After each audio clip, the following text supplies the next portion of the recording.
Pessoal, eu dei start aqui na gravação de hoje, da web aula ao vivo. Eu vou compartilhar com vocês o vídeo sobre as diretrizes, tá? Do Senai Unidigital. Já estou incluindo o som. Daqui a pouquinho a gente volta à nossa programação normal, tá?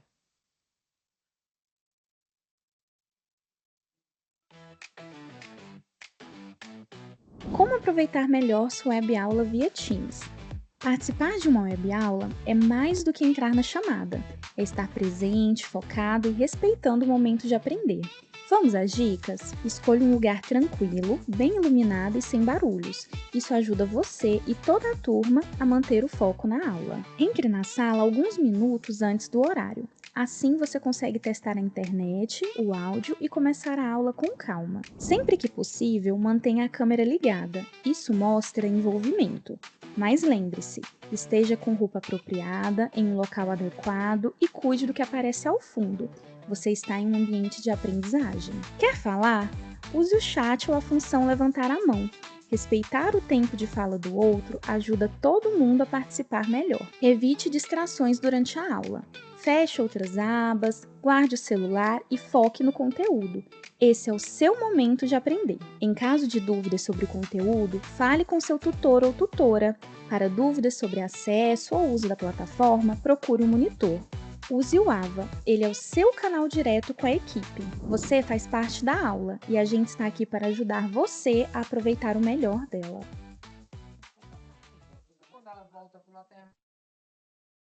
Pessoal, essa é a nossa aula aqui. Deixa eu abrir aqui a nossa sala.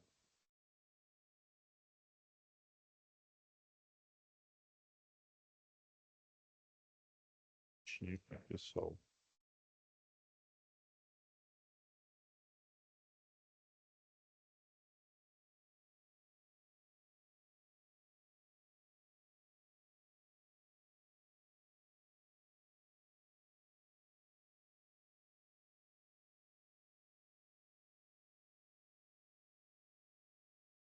Então, pessoal, estava dando uma olhada aqui, né, nas últimas aulas, na aula 9, que foi lá do dia 27/8, a gente finalizou literalmente o conteúdo, tá? E, na verdade, né, não o conteúdo, né, mas tudo que a gente precisava saber prioritariamente sobre instalações industriais, né, que a gente finalizou com inversor de frequência. Inclusive, ele não está na atividade, tá? Mas é importante vocês saberem. Hoje a gente falou um pouco aí sobre DPS, né? Sobre transformadores. Depois a gente falou um pouco mais aqui, né? Da rede elétrica de distribuição como um todo, tá? E hoje,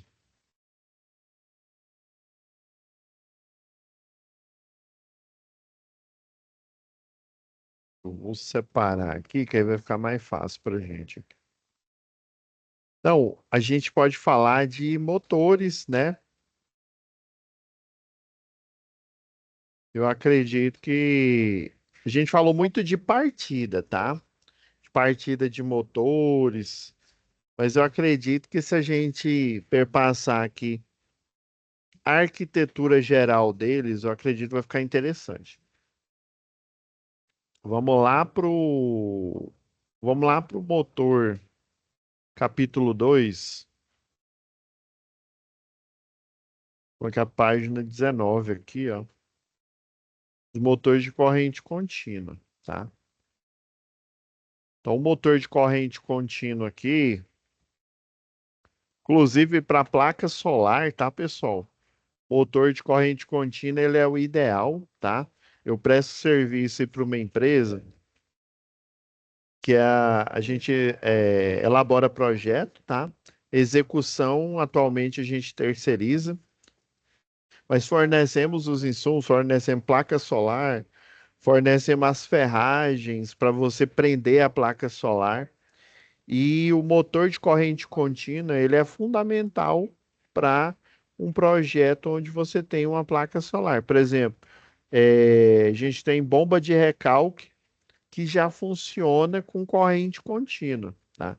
Então, e o motor básico, vocês vão ver até nos motores síncronos aqui, né? Ele tem esse elemento aqui, que é o elemento. Tá vendo aqui as escovas? Deixa eu dar um zoom aqui para ficar mais interessante aqui, ó.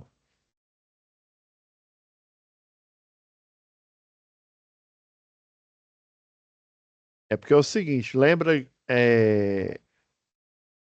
se eu não comentei na aula, o motor, desculpa, gente, o motor gerador, eles têm arquitetura assim muito semelhante. Essa perspectiva aqui é chamada perspectiva isométrica. Você tem o eixo aqui, né? O eixo Y, o eixo X aqui, ó. E aqui, ó, nesse caso aqui, ó, aqui seria o eixo Z. Eu sei que tem livros que mostram o eixo Z aqui em cima, né? Mostra no plano, tá? Mas aí essa perspectiva aqui, essa forma de fazer desenho, é a perspectiva isométrica. E basicamente, se a gente for olhar ele em 2D, nós temos a parte do estator, tá? A bobina no estator aqui, ó, nessa parte aqui, ó, onde fica a bobina de campo. Então você vai ter uma bobina de campo aqui. Vamos deixar só. Vamos imaginar um motor aí de 6 polos, tá?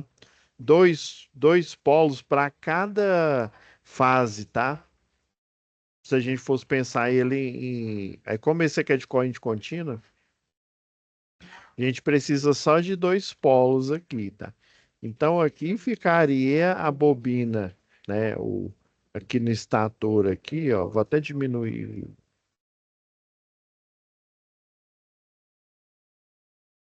Aqui, ó, fica o enrolamento do estator.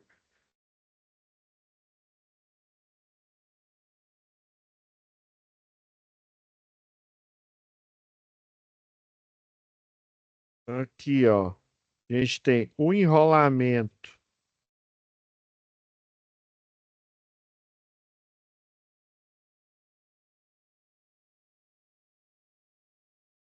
o enrolamento do rotor, tá? E aí o objetivo é esse campo eletromagnético aqui, ó, ele vai viajar.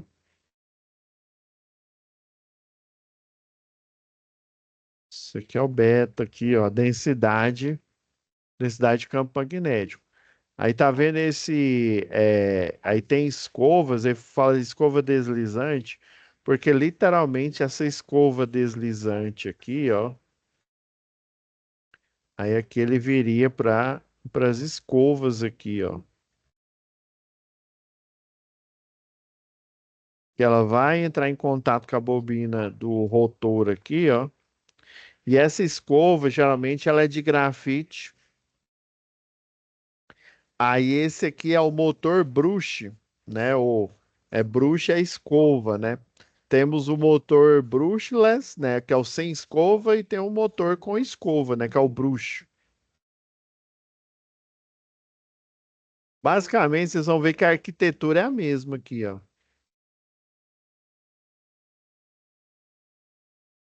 Esse aqui seria o diagrama aqui, ó. E é interessante aqui, ó, você tem um resistor variável aqui, um potenciômetro. Esse potenciômetro aqui, ele vai aumentar ou diminuir a resistência, tá? Aí lembra que aqui, ó, se a gente for pensar aqui, ó, a primeira lei de Ohm, ó. Então, na primeira lei de Ohm,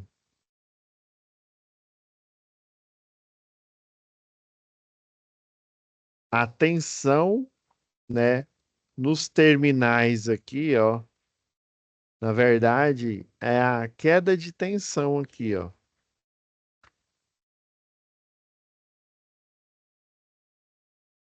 Queda de tensão entre o ponto A e o ponto B aqui, ó. E essa queda de tensão aqui vai gerar uma corrente. E ambos aqui, ó, vejo como eles estão em divisão, quer dizer que eles são diretamente proporcionais.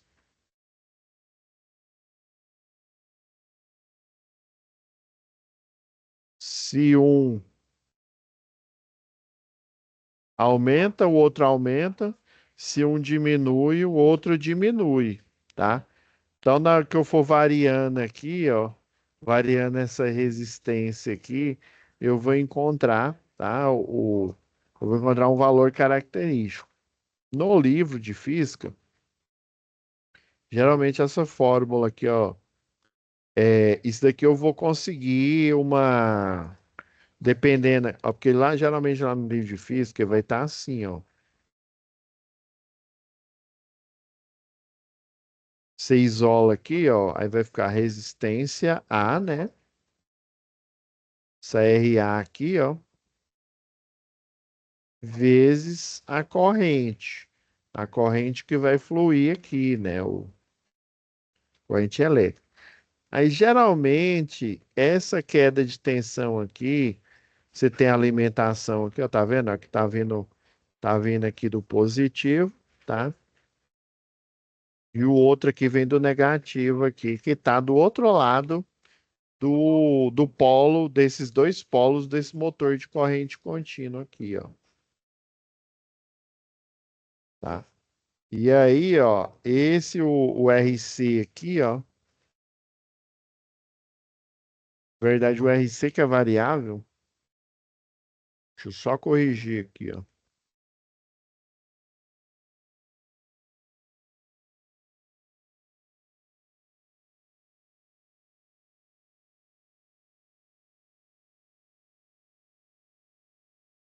RC, tá? Aí você vai ter um fluxo de corrente elétrica, tá? Aí geralmente essa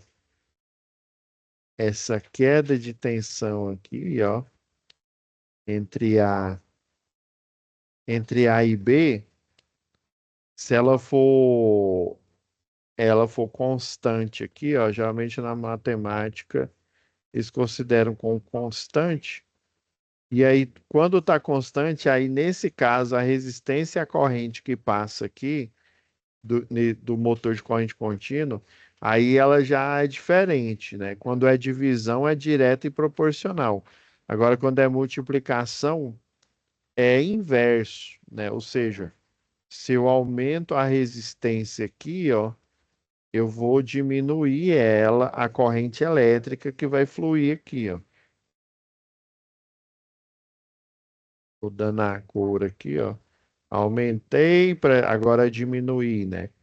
Diminuir a resistência elétrica, eu aumento a corrente elétrica aqui.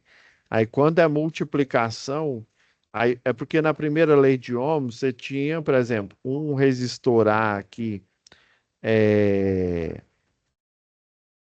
constante. Aí quando ele é constante, então quer dizer que é fixo, né? Quer dizer que ele é constante e a tensão e a corrente são variáveis. Aí a tensão e a corrente, né, nesse caso, o que vai variar, se tiver dividindo, vai ser direto e proporcional.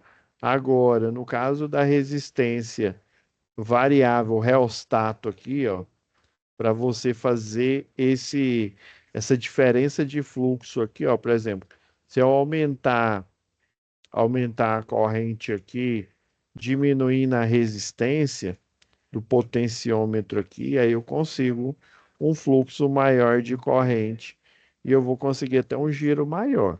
Aí geralmente é ideal para sistemas de energia solar, tá? De corrente contínua, porque você já tira logo a tensão e a.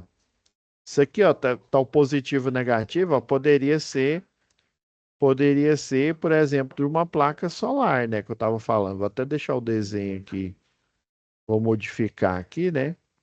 A placa solar tem aquelas várias células, aí compensa já usar um motor de corrente contínua, principalmente nos trabalhos lá que o analógico presta serviço, já a gente já tem lá um produto que já é a gente já fornece uma bomba, né? Ela parece aquela sonda, é um tubo. Quer ver? Deixa eu ver se eu acho aqui na internet. Ó, opa, o Wanderson chegou aí.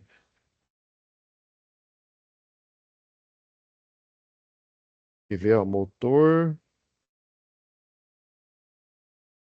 corrente.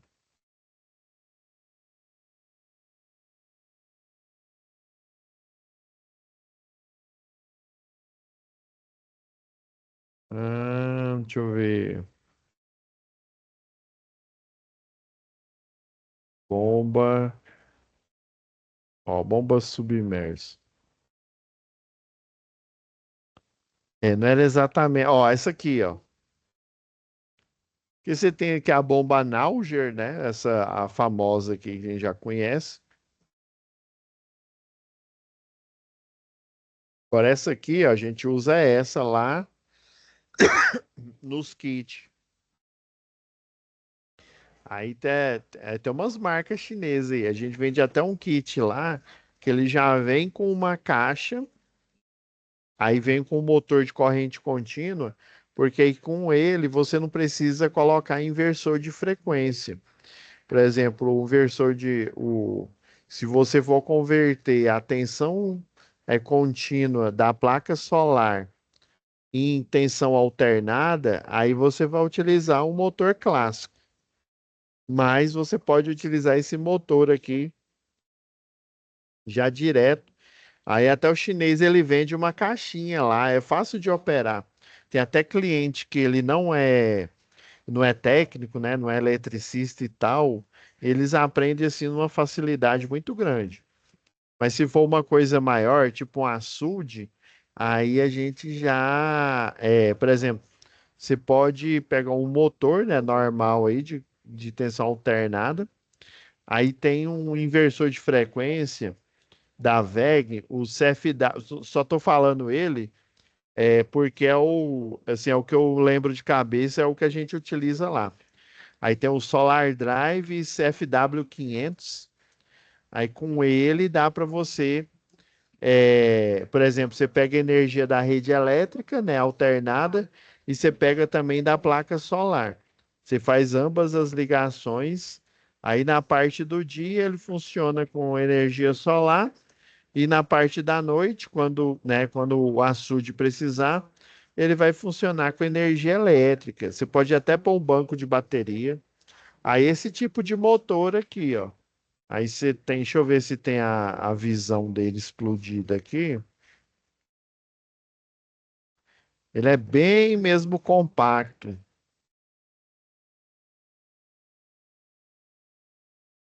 Ele é bem compacto mesmo. Tem um rolamento. Na hora que você abre ele assim, ó, ele tem um rolamento aqui.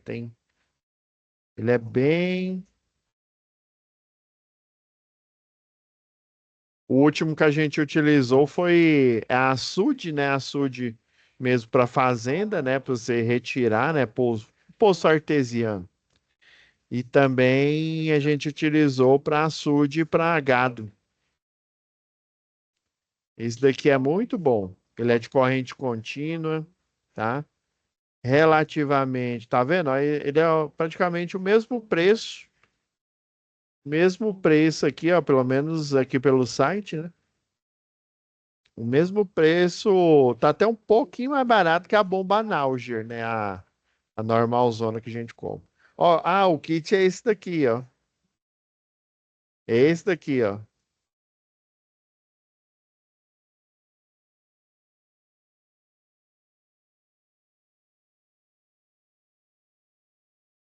É esse mesmo, ó.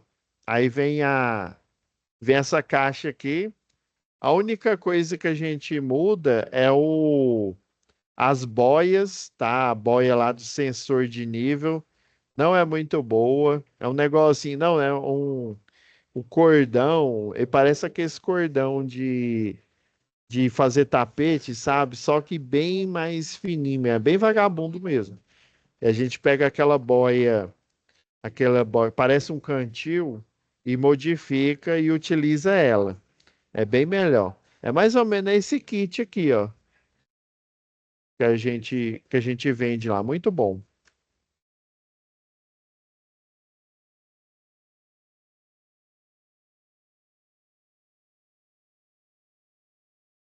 Deixa eu ver o que mais dá para falar do de corrente contínua.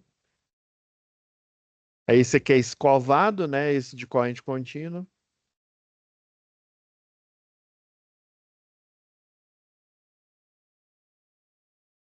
Agora vamos já fazer um resumo ali, ó, do gerador. Isso aqui são as várias arquiteturas, ó, tem aí, ó, motor, corrente contínua, campo série, campo paralelo, inclusive a técnica essa série paralelo aqui, a gente aproveita para dar partida em motor, tá? Tem como fazer isso. Só que é bem antiga mesmo, é técnica antiga e o pessoal não utiliza muito, não. As antigas que eles sempre utilizam é estrela triângulo, basicão, né? Estrela triângulo e também a chave compensadora, que a gente utiliza o estrela triângulo junto com o autotransformador, né? Que aí dá resultado. Aqui é só o jeito de enrolamento mesmo, ó. Essas partes aqui já vão pro gerador lá.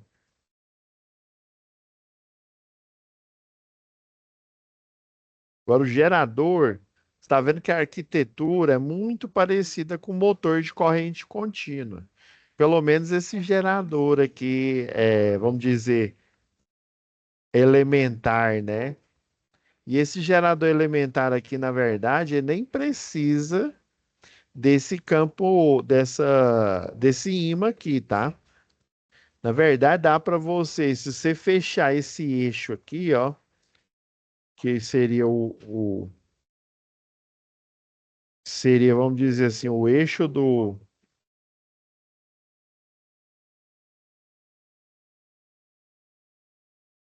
o eixo dele.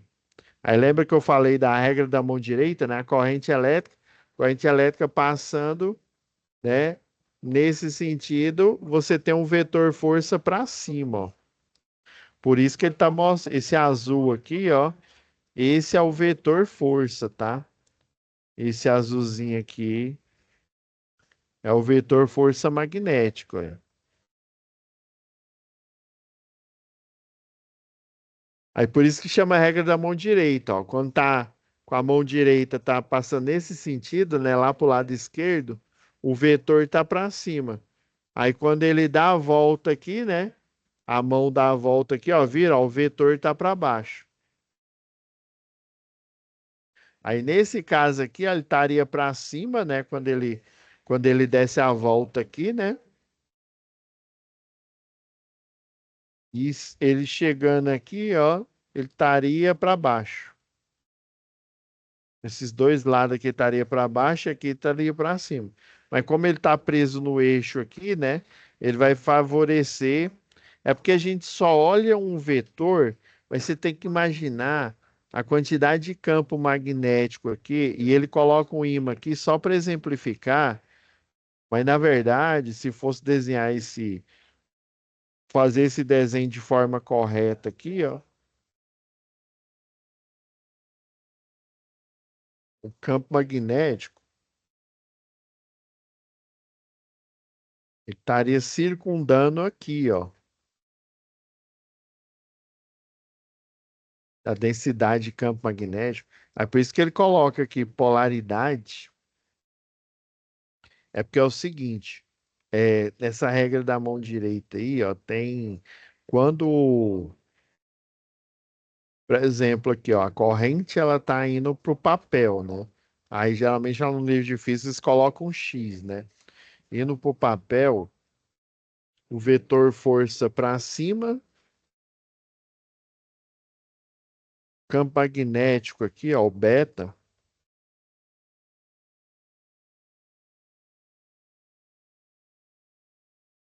Aí eles chamam de densidade de campo magnético, o beta aqui, ó. Aí, ó, você, quando a flecha, né, o campo magnético está girando para um sentido aqui, ó. Aí você já percebeu que parece a letra N, né? Não, nesse caso aqui seria o sul, tá? É, entrando no papel é o sul, saindo do papel, que é um ponto aqui, ó. Aí você já coloca o vetor, o campo magnético que fica em volta aqui, né? Aí já põe ele ao contrário aqui, ó. A setinha aqui ao contrário. Aí sempre. Aí nesse caso aqui, deixa eu ver. O campo magnético ele dá a volta. É isso que é o norte mesmo, ó. Que ele tem que parecer com a letra N aqui, ó.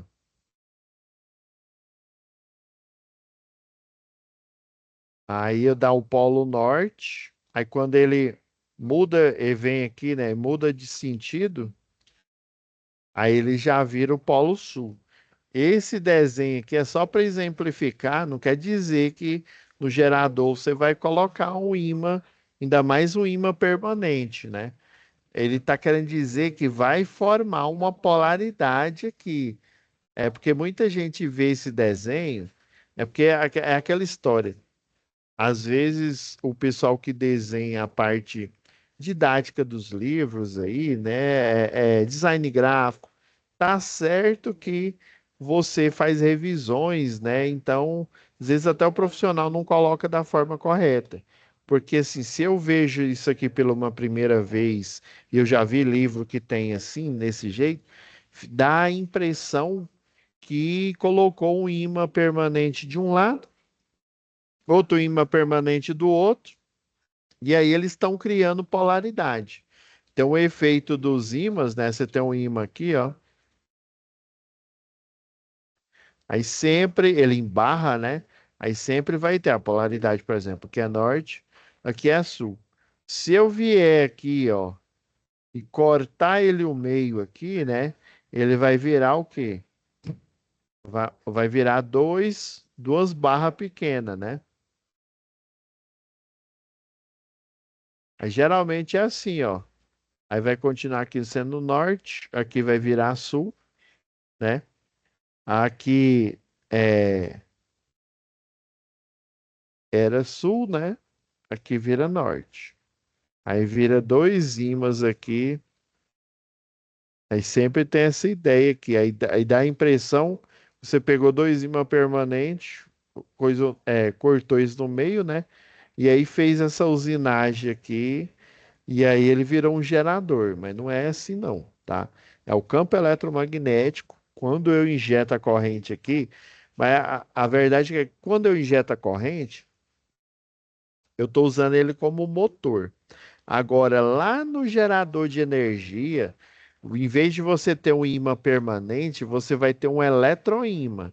Aí sim, lá na geração de energia, você tem, na verdade, um motor, um motor de corrente contínua. Aí esse motor de corrente contínua, ele vai, deixa eu pegar uma cor mais destacada aqui. Aí esse motor de corrente contínua, ele vai energizar esse um núcleo bobinado do gerador, tá? Você pega a outra polaridade dele aqui, ó. Aí você tem uma bobina aqui, ó. Aí ele cria não um ímã permanente, ele vai criar um ímã é, um ímã artificial, né? Que aí no caso é o eletroímã. E ele também tem as chapas metálicas aqui, ou seja, então ele não é de núcleo a ar, ele é de núcleo, né, férrico aí, né, ferroso, né? Na verdade é um material de aço silício. E aí esse eletroímã ele tem que ser muito forte, que se não me falha a memória, as turbinas lá de Itaipu, por exemplo, elas têm 8 metros aí de diâmetro, tá? Então, então vai ter o quê? 6 metros, não é 8 não, é 16.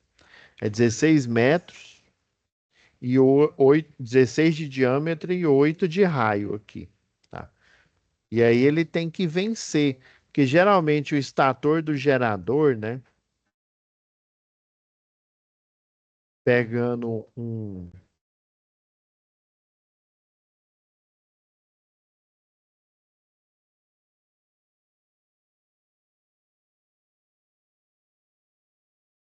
Aí você tem os polos do gerador aqui, ó. Vamos supor que aqui é um polo de gerador.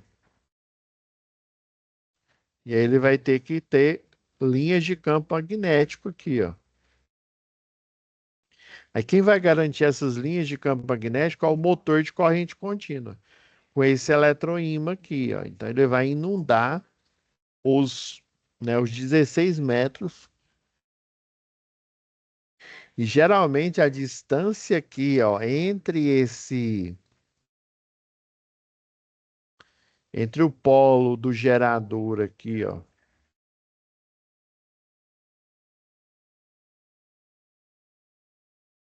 e entre essa parte aqui do rotor aqui, ó, é chamado de gap, né?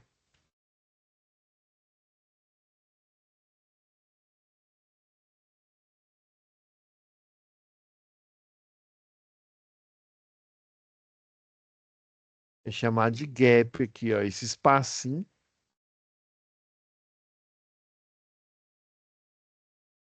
esse espaço aqui é o famoso gap.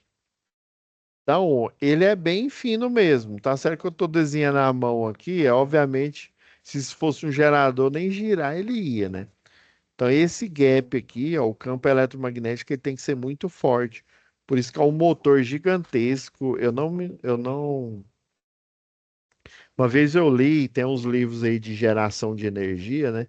Mas eu não me lembro qual que era a potência em cavalo vapor desse motor de corrente contínua.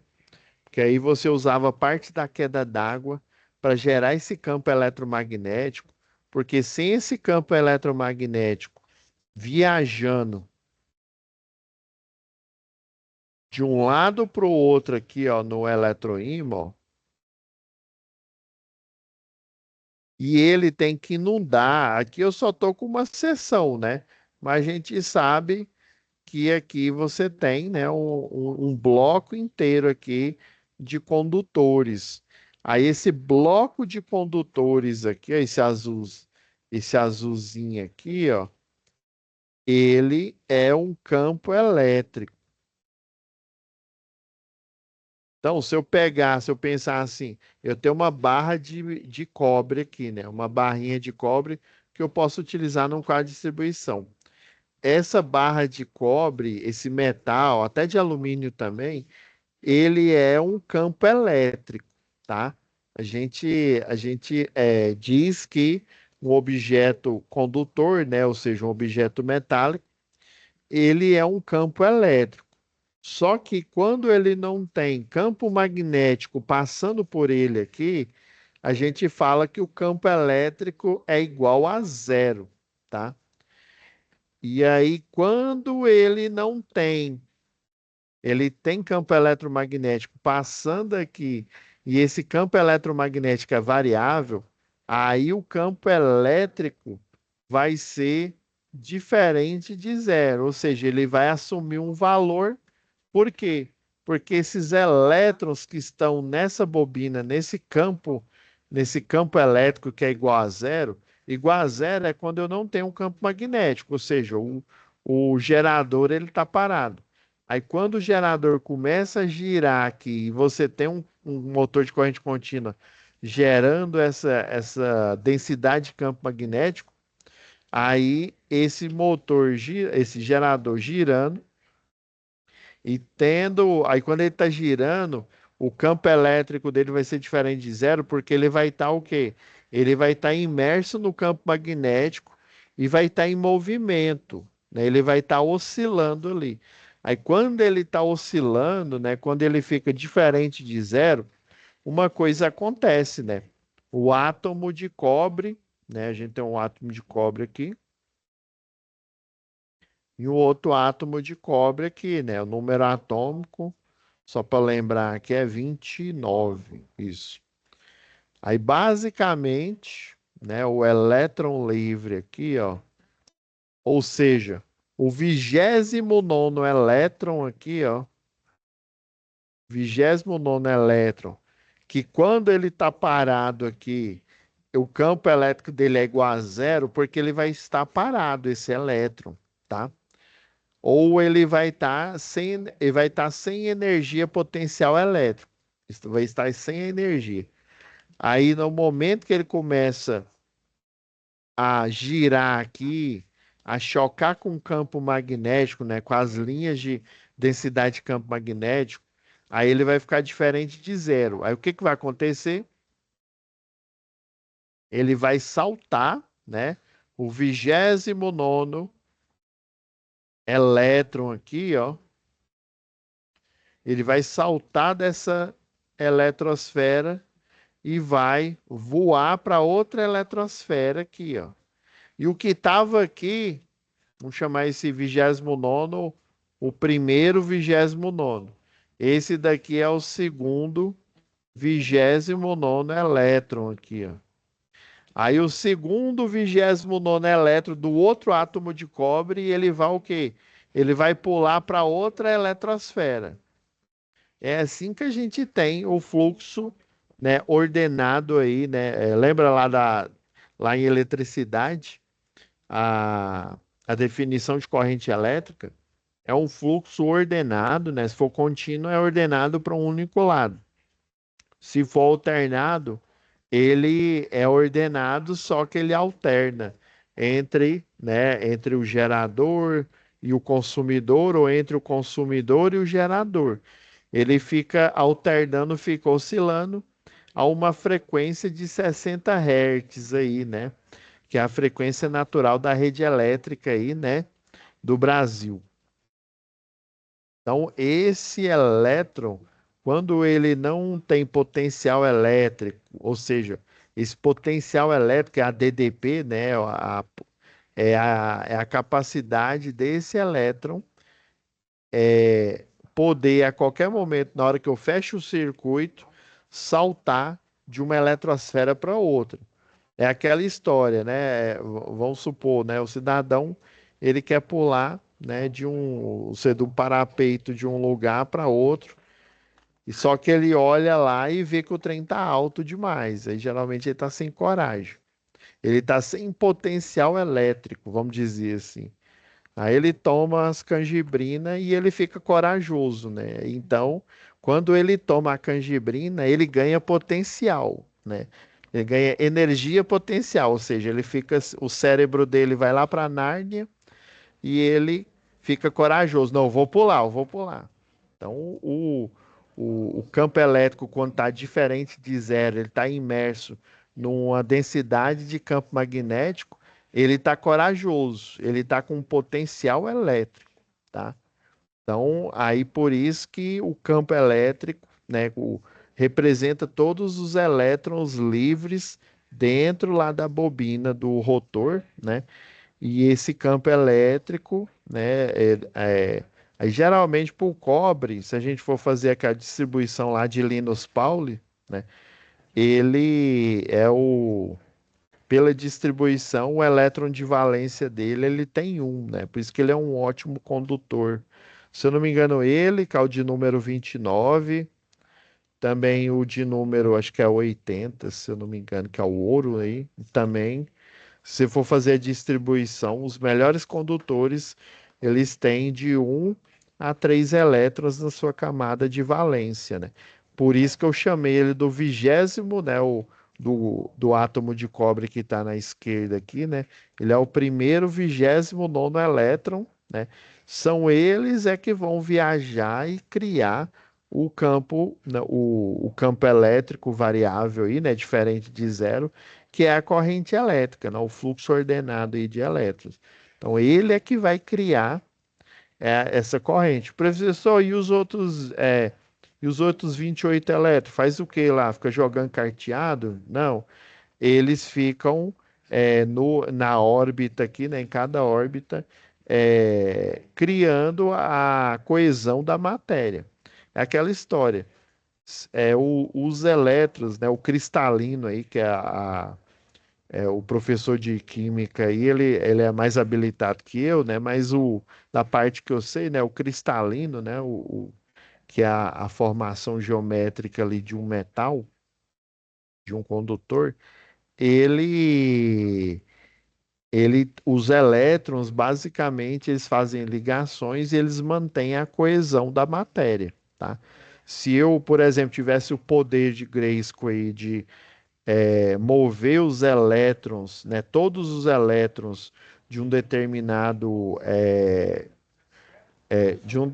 elemento químico, o que que ia acontecer? Ele iria, por exemplo, se ele fosse sólido, ele iria virar areia, tipo areia, né, bem granulado, porque ele ia ser uma areia tão fina, né, porque seria a nível atômico. Então ele é como se ele virasse um pozinho bem fininho mesmo. Ele iria se, né, não é desintegrar, mas é como se fosse derreter mesmo. Iria virar um pó bem fino. Daí a matéria ela precisa de coesão. Essa coesão é dada pelos outros elétrons. No caso aí do metal, né? Ou a corrente elétrica, aquela que energiza a sua casa, aquela que às vezes, infelizmente, te dá choque, é só esse 29º, ou então, né, 2 elétrons na camada de valência, até 3, né? 4, aí você já tem os semicondutores aí, né? O exemplo aí do silício aí, né? Silício, acho que germânio, se eu não me engano também, né? Mas o silício que é o maior aí, né? Aí ele já, dependendo da dopagem que você faz nele, ou seja, da injeção aí de material que você faz nele, ele pode ser um condutor, mas também ele pode ser um isolante. É aquela história, né? Ah, me dá dinheiro suficiente que eu faço, né, uma tarefa aí que você quer que eu faça, né? Ah, não, eu não gosto de capinar lote. Mas me dá 5.000 reais que eu capino o seu lote todinho, rapidão, né? Então, o silício ali, né? Os que tem 4 elétrons na última camada, eles estão ali. Tipo assim, eu não quero fazer não, né? Mas se você me der uma dopagem ali de, é, de elétrons ali, né? Geralmente a dopagem você infunde outros materiais, né? Para transformar aquele semimetal, né, aquele semi em metal ali, né, ou vice-versa ali. Dependendo da porcentagem que você imprime neles, ele pode ser um isolante ou pode ser um condutor, né? No caso do silício aí, ele vira um isolante, porque ele é o substrato ali da placa, né? Ele é aquela parte, né, aquela bolacha ali, o wafer, né, da placa, de uma placa de circuito e a parte metálica ali é o condutor. Beleza? Então tá, pessoal, eu vou. Aí na próxima aula que vai ser a última. Ô, Wanderson, beleza? Tinha te Beleza? visto aí, Como é que não. você tá? Tá bom? Ô, tô bem, graças a Deus. Aí na próxima aula, é porque assim, falta essa aqui, né, que eu acabei de gravar agora, e a última. E daí eu resolvi passar, como a gente nas duas últimas outras aulas a gente falou de transformador, né? Daí eu Uhum. pensei assim, não, vamos motor. Eu comecei por motor de corrente contínua e parei aqui no gerador, tá? Aí na próxima Gerador. aula a gente faz o finalização. Se você tiver alguma dúvida, né, com relação às tarefas, você pode também perguntar, né? Porque Tá aí já na beleza. outra aula vai ser acionamentos, tá? funcionamento. Aí na próxima aula vai ser a última de instalação industrial.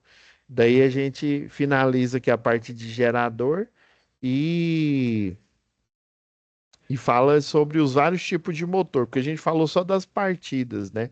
Vamos falar um pouco da arquitetura deles e tirar a dúvida, né? Caso tenha aí, beleza? É. Beleza. Então é isso, Wanderson. Eu vou parando aqui a gravação, já vou entrar em outra turma aqui, que eu tô vendo que Até os na alunos, próxima, então. os alunos já estão me esperando na outra turma aqui. Falou, Falou, com Deus. Deus.